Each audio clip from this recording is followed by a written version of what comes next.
it's not just the Colorado legislative session that's kicked off. Do you solemnly swear or affirm that you will support and defend the Constitution of the United States against all enemies, foreign and domestic? In Washington, D.C., the 119th Congress is also beginning its work. And that you will well and faithfully discharge the duties of the office on which you are about to enter, so help you God. Congratulations, you are now members of the 119th Congress. And this new Congress includes 3 new members from Colorado. Someone pointed out that Abraham Lincoln's desk used to be sitting about 5 feet from where I was sitting, and it was beautiful and overwhelming. It was in the evening, and it made me want to work really hard to do a good job and serve the people that sent me to D.C. Colorado's House delegation also has a new partisan makeup. It's now evenly split between the parties, 4 Republicans and 4 Democrats. Yep, at least in that chamber, Colorado is still purplish. And the Colorado that I grew up in was a Colorado where dialogue was respected, it was valued, it was appreciated. We actually had good policies that made Colorado a truly great place to live for decades. Red, blue, or purplish, Colorado's members of Congress have lots they want to get done in the next few months. Just how successful they'll be will depend on factors beyond their control, but they and many of the people they represent are hoping this Congress will have more to show for its time in Washington than the last one. This is Purplish from CPR News and the Colorado Capital News Alliance, a podcast about Colorado politics, policy, and on this episode, our D.C. delegation. I'm Benta Birkeland, and joining me is Washington, D.C. reporter Caitlin Kim. Great to have you with us. Hi, Benta. Lynn, we're going to spend most of our time talking about Colorado's delegation and how our members are settling in and what they hope to do. But first, before we get into that, I wanted to start by looking back a bit, because you were there in D.C. for the last presidential transfer of power 4 years ago, and you were actually in the Capitol building during the January 6th riot. You were also there 2 years ago when Republicans took almost 5 days to elect a speaker. Just how different has the start of this Congress been? You know, I would say that the start of this Congress has been, for lack of a better word, normal. The last couple of years, those were the outlier years when it comes to electing a House Speaker and the certification of the 2020 presidential election results. Just to put a fine point on this contrast, 4 years ago, a couple of Colorado's House Republicans objected to certifying Biden's win in 2020. But there was none of that this time around from Republicans or Democrats. Yeah, and before we leave the past behind us, I just want to know how rare what happened in 2021 was. Before that day, the last time an elected from each chamber raised an objection was 2005, when 1 representative and 1 senator objected to Ohio's results over concerns about their punch card system. It didn't really amount to much. But in 2021, there was no credible evidence of widespread fraud, and yet you had over 100 Republican House members object, which was unheard of. Clearly, the big change here is that the losing candidate, in this case Vice President Kamala Harris, hasn't been attacking the validity of the vote. So there's no one stirring up objections. Trump won, and his supporters, at least for the time being, don't seem to be questioning the country's voting machines. But has anything changed to make sure this process continues smoothly in the future? Yes, Congress actually made changes to the law after January 6, 2021, laying out the vice president's role in the certification, raising the number of members in each chamber for a challenge, and the grounds for a challenge. And look, the Republican candidate, as you mentioned, won, so you weren't going to see objections from that side of the aisle again. So this year, again, it went back to normal. So were you there in person for any of the vote certification this time around? And what was the mood like when you have Harris presiding over the certification of her own loss? Yes, I was actually there in the chamber that day, and you're going to get sick of me saying it was normal. The votes for President of the United States are as follows. Donald J. Trump of the state of Florida has received 312 votes. Kamala D. Harris... She's not the first vice president to do this. Al Gore did this. Mike Pence did this. Kamala D. Harris of the state of California has received 226 votes. I think people were respectful. Democrats applauded her efforts, and I think she and the administration wanted to show that this is what American democracy is, the peaceful transfer of power. So what's your sense of how members are feeling? Like, are they relieved that there is this sense of normalcy now? I don't think any member wanted what happened on January 6th to ever become the new normal. I think, everybody is relieved to be back to the old normal. Mm-hmm. President Biden invited Trump to the White House after his win, something Trump didn't do for Biden, and Biden will be at the inauguration. Again, something Trump didn't do when he lost in 2020. So for the first two big acts of this new Congress, electing a House Speaker and certifying the presidential election, both of these things went smoothly. And now we're on the doorstep of the biggest political ceremony of this winter, and that's the presidential inauguration.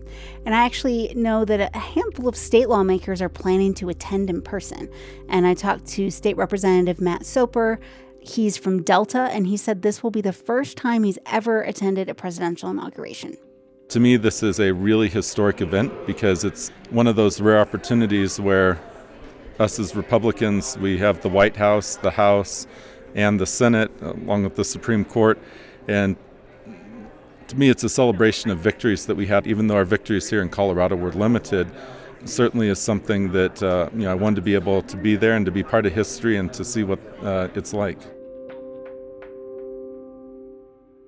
So, Lynn, what are you expecting for the inauguration for it to be like? I'm expecting it to be cold, like really cold that day, since we're going to be out there for a few hours. So I tell Mr. Soper to dress warmly. Look, I expect all the Colorado Republicans to be there and in the crowd. Unlike last time, for example, Congresswoman Lauren Boebert didn't show up to the Biden inauguration. Instead, she went to see Trump leave D.C. But, I expect a lot of Colorado Republicans to make this trip. You mentioned Matt Soper coming here, but I know that Colorado House Minority Leader Rose Puglisi is going to be throwing an inaugural brunch the weekend before the inauguration. So, regardless of the weather, this will be a celebration for Colorado Republicans, especially the MAGA Republicans.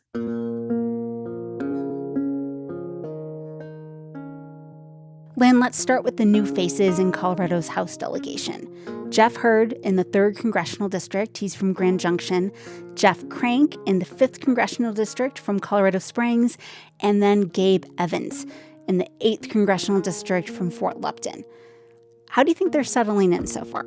I think they're settling in okay. There are no surprises here. None of them are bomb throwers. They aren't here to make headlines, which is probably for the best for a new member at this point. They all supported Mike Johnson for Speaker, and they're all eager to get to work on President-elect Trump's agenda. Here's Jeff Hurd. I think we'll have to see what this looks like and how it plays out, and we'll wait and see kind of what leadership and the president have in mind.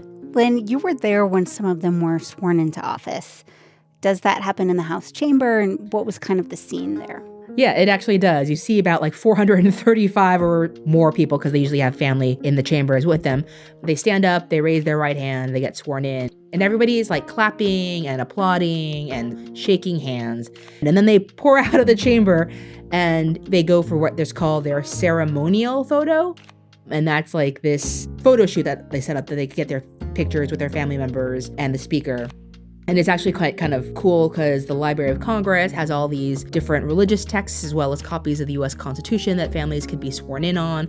I saw Gabe Evans' family come in, and he and his sons were looking at the Bibles, and one of his sons actually chose the Bible that they used for the photo. It's kind of a fun event. It was really, really crowded, but it was a lot of fun to see.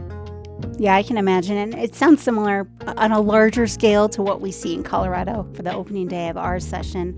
One thing that stands out is it's just wild to think that Colorado's congressional delegation has 3 new Republicans. And that means that Congresswoman Lauren Boebert is the most senior GOP member for the state.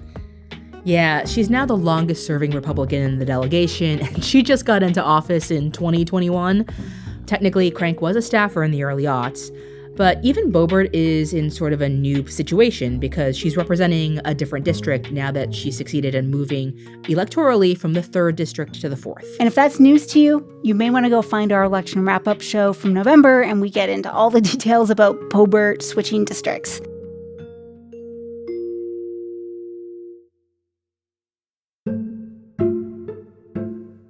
I know we're going to get into what Congress is going to be working on in just a moment, but since we're talking about members of the delegation, I wanted to mention one member who won't be there for the next few months, Democratic Representative Brittany Petterson from Lakewood. Right. She's actually about to have her baby, her second child, in a couple of weeks. And here's sort of an amazing stat. She'll just be the 13th woman to give birth while serving in Congress.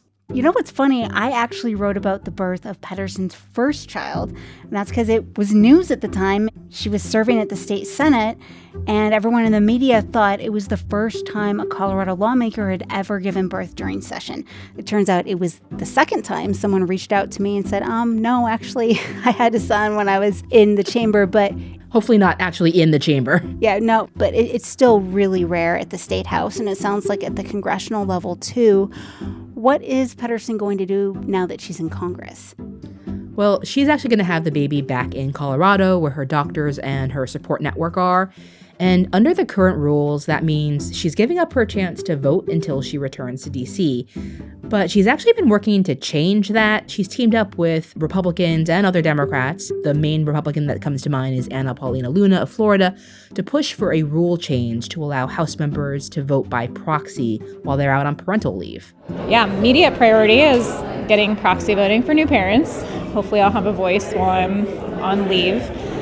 Or hopefully my constituents will have a voice here so that I can take care of my newborn and be represented here at the Capitol. In Colorado, lawmakers did start allowing remote voting during the pandemic, and it's actually continued if a lawmaker has a good reason to be out. Right, but I think remote voting is different from proxy voting. So in proxy voting, you have a colleague cast a vote for you, but it's not a process Republican leaders like. They opposed proxy voting during the pandemic, and they've been cool to the idea even more recently for new parents. But Petterson has filed a discharge petition on the subject, which means if enough House members support the idea, actually you need Republicans for this as well, it will come up for a vote even if leadership doesn't like the idea. So let's say this proposal comes up for a vote. Petterson would have to be in D.C. to vote on it. Yes, she said she would come back if necessary to vote on this. Okay. So that's one thing the House could vote on. We'll get to a lot more of what's on their docket in a moment. This is Purplish from CPR News and the Colorado Capital News Alliance. You crave conversations about Colorado, the way it works, and the whys behind it. You get more of that in the Colorado Matters podcast. How do you take a nuclear weapon from 1970 and make it modern? If we're making decisions based on data, I would say the FDA is not following the data. This is a homegrown film. This is a love letter to Colorado. Find Colorado Matters every day, everywhere you get podcasts. This is Purplish from CPR News and the Capital News Alliance.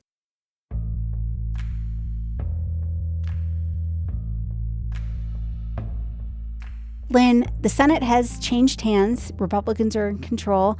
The House remains closely divided. What's the breakdown there? Yeah, it is really closely divided. It is, in theory, it's 220 to 215.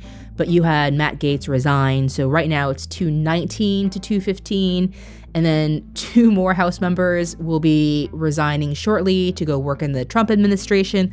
So for a time, it'll be 217 to 215, a one-person majority for Republicans. Wow. Really tight. Yeah, that's incredible.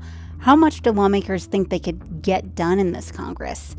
Especially since the last session was kind of legendarily unproductive and dysfunctional. Well, they definitely aspire to get a lot done.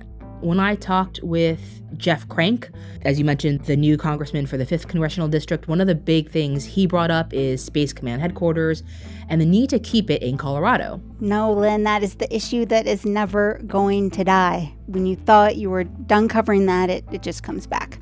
Yeah, apparently not. And with Trump back in office, I do think there is a real incredible fear for Colorado officials that he might try to move the headquarters to Alabama again. It's what he decided to do during his first administration, and then Biden reversed him. And Trump, let's be honest, hasn't always been happy with Colorado for a number of reasons. That small matter of Colorado trying to remove him from our primary ballot and just a whole host of things. But back to Space Command, at what point is it too logistically difficult to move the headquarters? And is it something you expect Trump will really be engaged on and pushing for? Logistically, it's hard to answer that because I don't know about moving a command, but I think the argument that Colorado lawmakers would make is that Space Command has reached operational capability in Colorado Springs. So it is up and fully running. Moving it to Alabama would take time, money, and it could potentially lose that full operational capability for a while. But that's also probably too much in the weeds. Is this something you think Trump will be really engaged on and pushing for?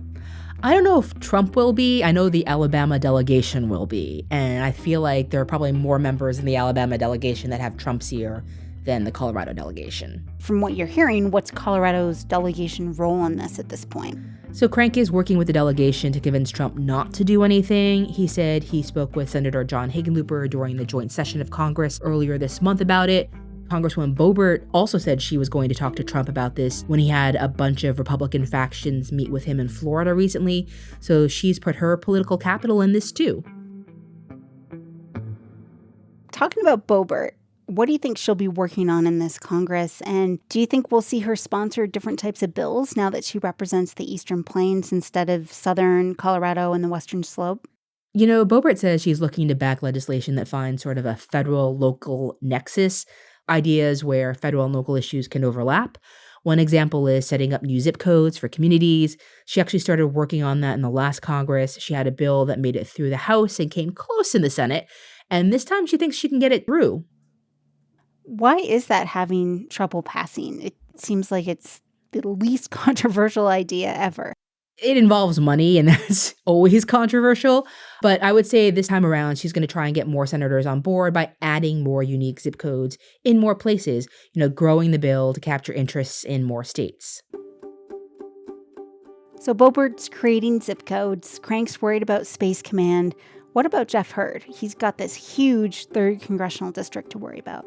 Right, the largest one in the state. And because of that vast district, with the Western Slope and Southern Colorado, Hurd pushed to get on the Natural Resources Committee, and he says he expects to prioritize those kinds of issues to start, especially, shocker, water.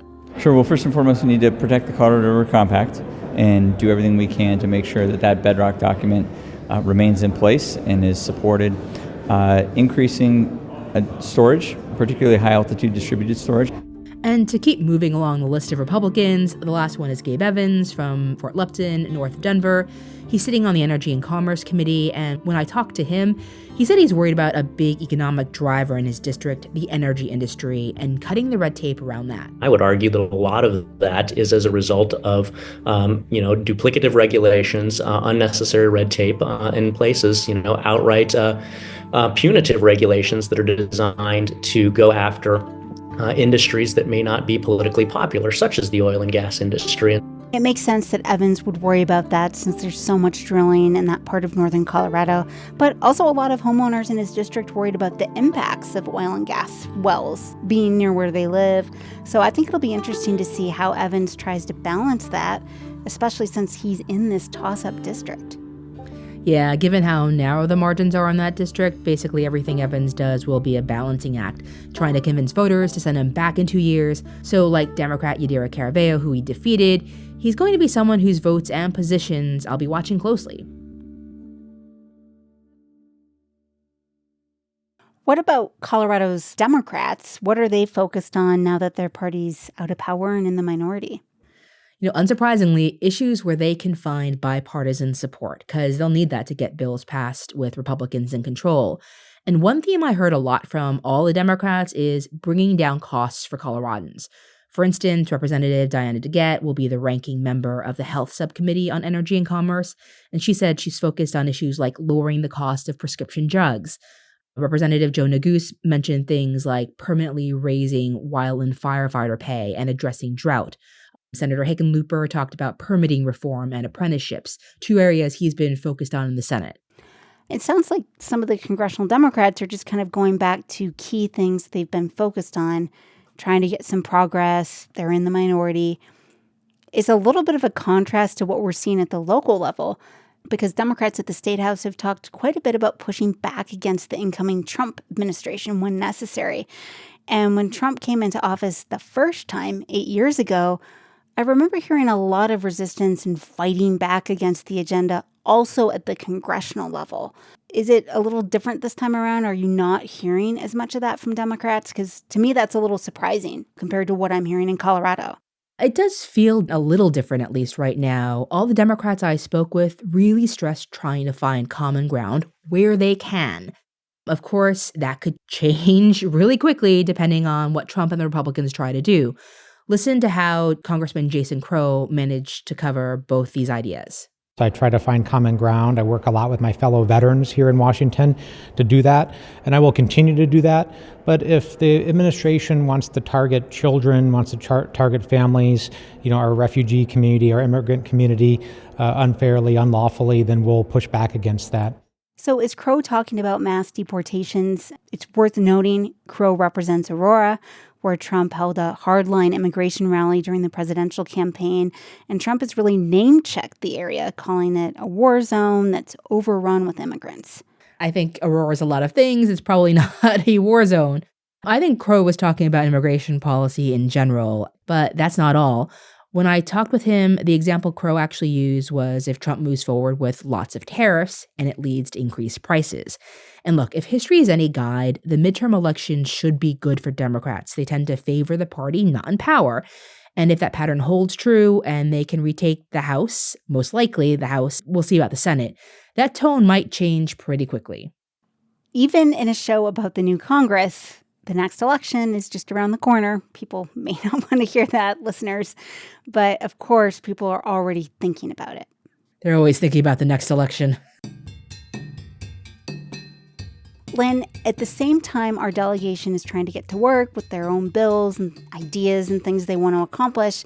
There is a bigger political agenda, ecosphere that they're operating in. And when it comes to that, there's one word that seems to be everywhere in national and coverage of Congress, and that's reconciliation.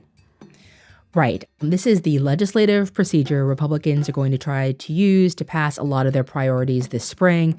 They're putting a lot of eggs in this one basket, border security, energy, and extending the Trump tax cuts. So how does it work? I don't think you really want me to answer that question. Yes, I do. Come on, it's Purplish. So just give us a reconciliation 101 breakdown. No, you don't want the 101 breakdown because reconciliation is complicated and it's in the weeds. I think the one really important thing you need to know is it can be used as an end run around the filibuster in the Senate. Essentially, instead of needing 6 votes to pass a bill there, you can get away with just a simple majority, which is what the Republicans have. So walk me through this just a little bit. Can it be used for anything? And if so, why don't political parties use this anytime they control both chambers? Because it can't actually be used for anything else other than issues related to revenue, spending, and debt. It is a budget maneuver. I think you basically did get me to do a Reconciliation 101. You're tricky, Benta. I tricked you, sorry. Reconciliation is essentially where the Republican focus is going to be for the next couple of months. Here's Jeff Crank. Obviously, we're going to be overly focused on reconciliation and getting that done and finished here in the next little bit. So we probably aren't going to be, focus too much on individual approps and all of that, but they got to get the budget resolution and stuff got done here in the next month or so. This isn't a new tactic, right? So Democrats have used this when they've had the majority? Yes, both parties have. Democrats used it for the American Rescue Plan and the Inflation Reduction Act. They also used it to create the Affordable Care Act under Obama.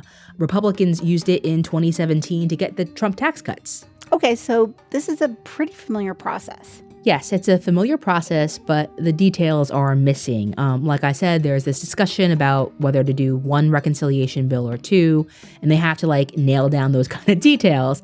I talked with Boebert about that, and she said she doesn't care how many reconciliation bills there are, as long as the first bill includes what she considers the most pressing issues, border security and energy. Also, we need real spending cuts. And, there's only about a third of the budget we can work with without, looking into Social Security and Medicare. And so we have to be aggressive with that 1/3 of the federal budget and what we can do to have real cuts and then also have economic growth, lower inflation, and stimulate our economy. So that 1/3 of the federal budget she's talking about here, is that where Republicans are hoping or thinking they will find $2 trillion in cuts? To put it bluntly, no, not in that 1/3. Some of it, but not all of it. This $2 trillion is this idea that if Republicans try to use reconciliation to lift the debt ceiling, some Republican lawmakers are going to want major cuts to get their votes to do that. In reconciliation, you have to set a number for the debt increase. And Republicans have talked about a $1.5 trillion debt increase paired with $2.5 trillion in cuts. That sounds good if you're a fiscal hawk, but you're going to have a hard time making that kind of math work. $2.5 trillion is kind of this mind-blowing number to think about. What is that as a share of the overall federal budget? Well, to give you some perspective, you know how Boebert mentioned there's only 1/3 of the budget that they can play with? That 1/3 is about $1.7 trillion. That's the last government spending bill that Congress approved. So that's a lot less than $2.5 trillion just to start. And of that 1.7, half of it was defense spending, something Republicans are going to be loath to cut as well. That's all called discretionary spending. Then you have what's called mandatory spending, Social Security or Medicare, debt payments. That doesn't leave a lot of room to find $2 trillion worth of cuts, let alone 2.5.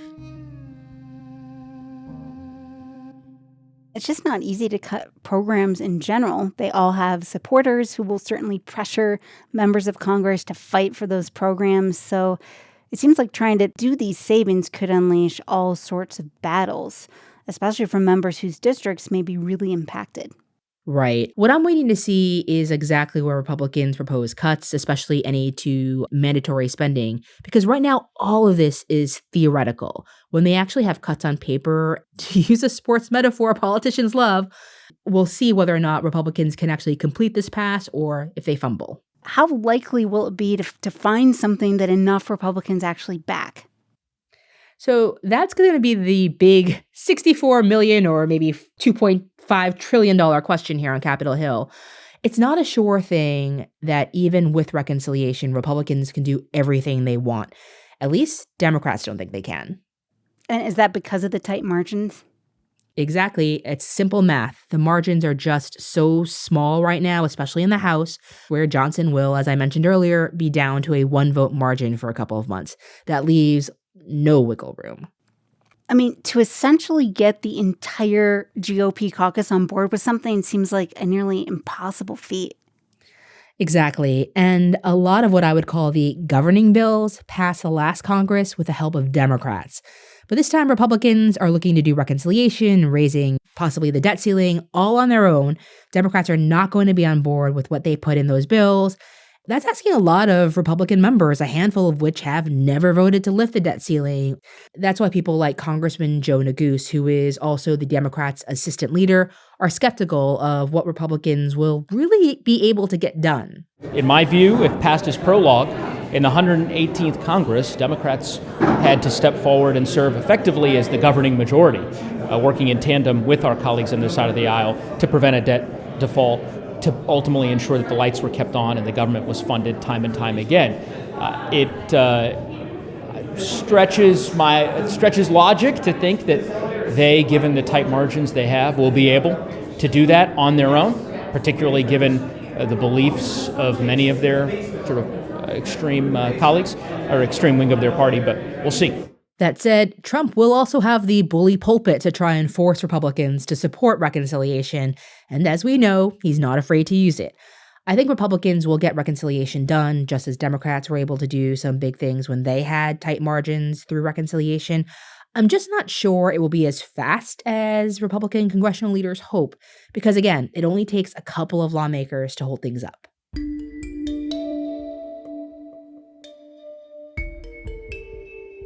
Before we go, I just want to wrap up big picture. You've reported a lot on the dysfunction in D.C. and how unproductive the last Congress was. It was a divided government, which certainly makes things more challenging, but a lot of it also stemmed from chaos from far-right members, especially in the House. Do you see that being as much of an issue for this Congress?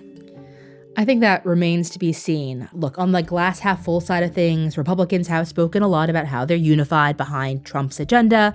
They control both chambers of Congress and the White House. They should be able to get stuff done.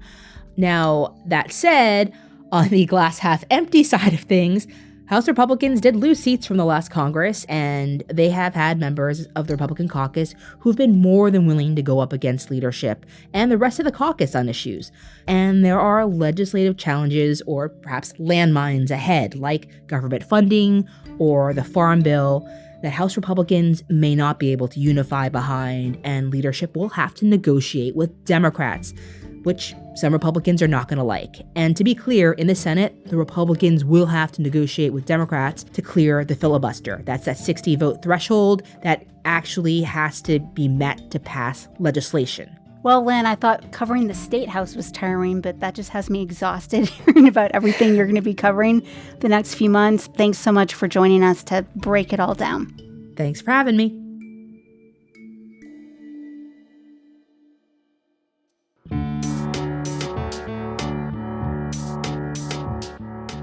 That's it for this episode.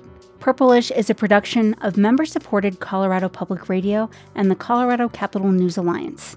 The CCNA is a collaboration between KUNC News, Colorado Public Radio, Rocky Mountain PBS, and the Colorado Sun, with support from news outlets throughout the state. Funding for the Alliance is provided in part by the Corporation for Public Broadcasting. I'm Caitlin Kim. And I'm Benta Birkeland.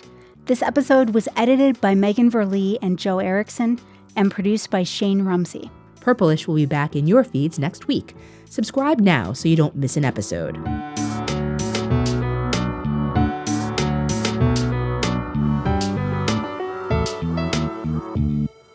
This is Purplish from CPR News and the Colorado Capital News Alliance.